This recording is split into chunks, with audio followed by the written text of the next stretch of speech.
Hi, my name is Myren Mitchell, and I am a fourth-year student at Grand Valley State University studying computer science and history. This summer, I was a part of the Library Scholars Program where I created a digital project to explain the evolution of GVSU's Allendale campus. This map features all of the academic buildings and living centers found on campus. As you can see, the buildings are highlighted in different colors. The living centers are a pink color, while the academic buildings are blue. These colors were chosen to make the map easier to read for users that are colorblind. I want to make the different kinds of buildings easy to notice so that users can see where living centers are placed in regards to other academic buildings. Users can also see the different clusters of living centers where they're located around campus. When you highlight on a specific building, you can see the color of the building get darker so the user can tell which buildings might be linked together, such as three living centers, Copeland, Kistler, and Robinson, located in North Campus. At the bottom of the page is a timeline. By clicking and holding on the timeline, users can see how campus might have looked at specific years in the past.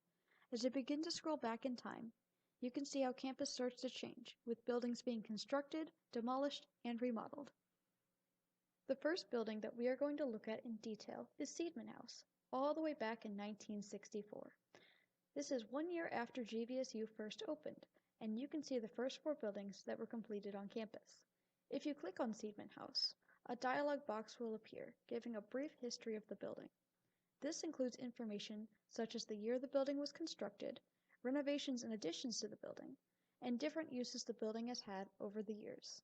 For example, Seidman House was originally built as a common area where students would relax and special guests would come to speak. In the early 2000s, the building was renovated and is now home of GVSU's Special Collections and University Archives. Many of these buildings also have a historical photo included with their description. If the user clicks on this photo and opens it in a new tab, it will take you to the Special Collections and University Archives digital collections, where you can learn more about the photo.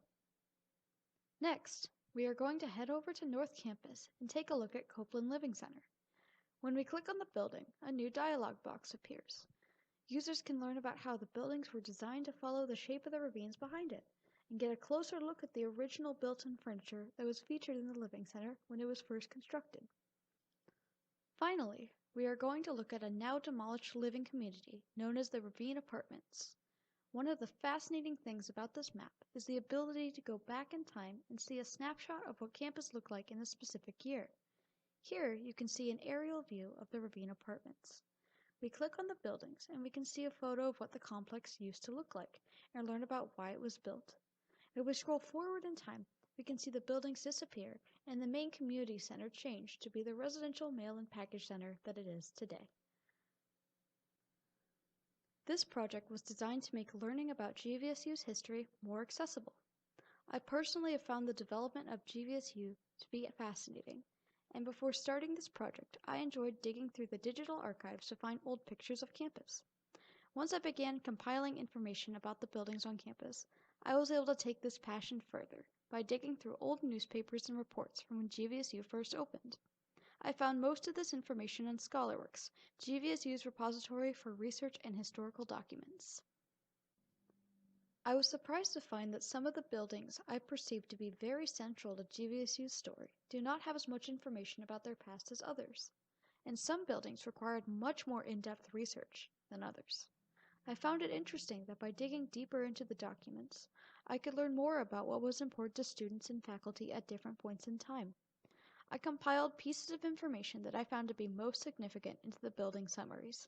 This way, users can get a quick but in-depth understanding of the history of each building on campus. Due to technical difficulties, unfortunately this project is not yet on the website. We are currently working to resolve this issue and are planning on having the project up as soon as possible. When this project is shown on the live website, it will look a little different. Mainly, the panel over on the left side of the screen will not be shown, and the map will be the main focus of the project. This project was my first deep dive into the research process. Starting the project was a daunting task, but I was able to learn so much about collecting and summarizing information by digging into each building's past. I was excited to have the opportunity to turn something I'm very passionate about into a learning tool for others to use. Thank you for taking the time to listen to my presentation. Have a wonderful day.